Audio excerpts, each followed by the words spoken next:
おはようございます。さあやってきましたな。回転くんがやってきたよ。さあ昨日おじさんがエンジンもミッションも下ろして一本ポンにはまだなっていないか。まあダッシュは回転くんにセットした後でもいいか。さあ下回りの全貌が明らかになっております。いや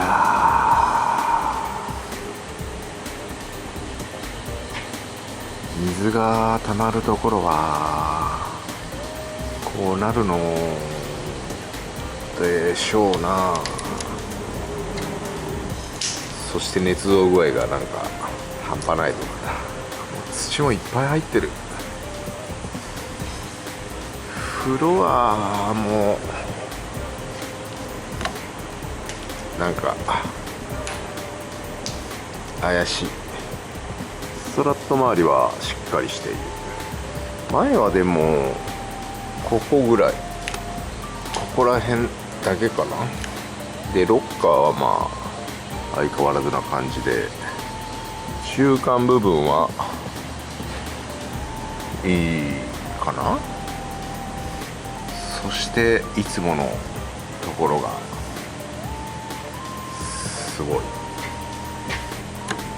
すごい熱造な感じがする。あ、でもこれ純正のパネルやな。あ、純正のパネルが別で1枚ここについちゃうのか。この作りは嫌いじゃないな。でもこのリブはどう見ても純正やもんな。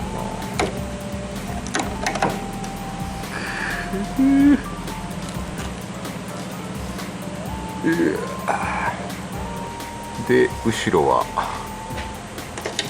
これは捏造パネルかな。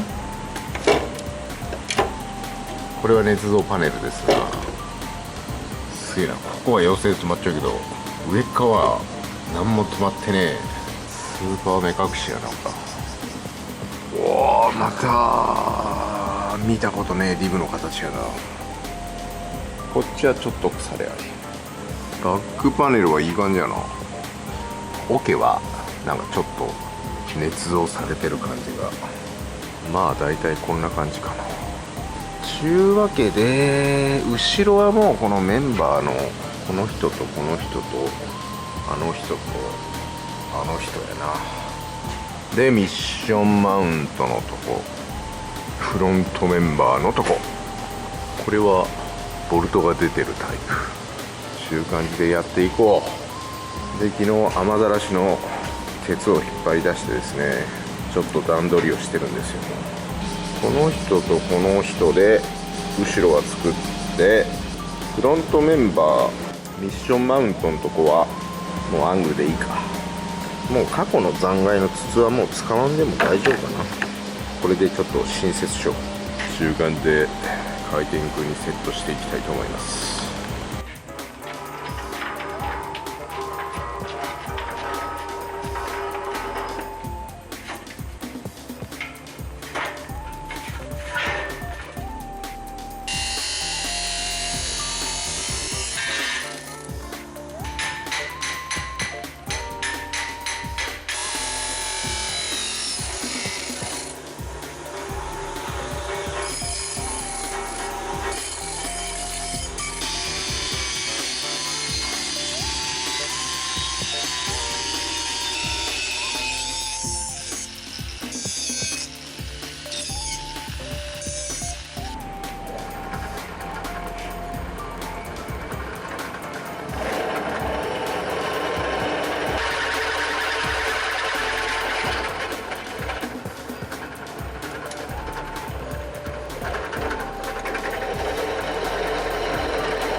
わけで回りました。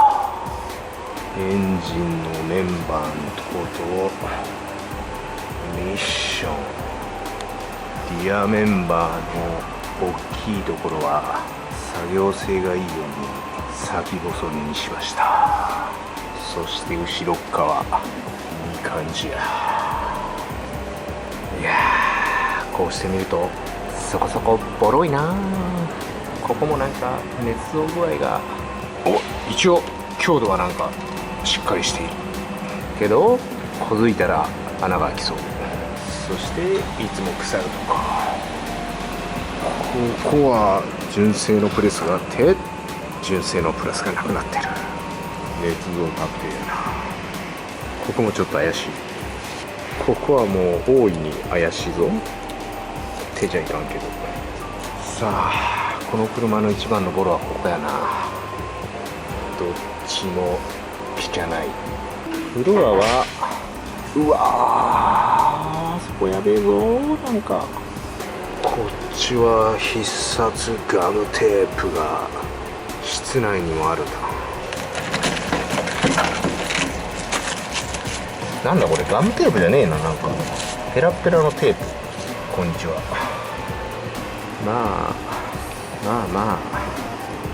や。まあすることはいつもと変わらんな。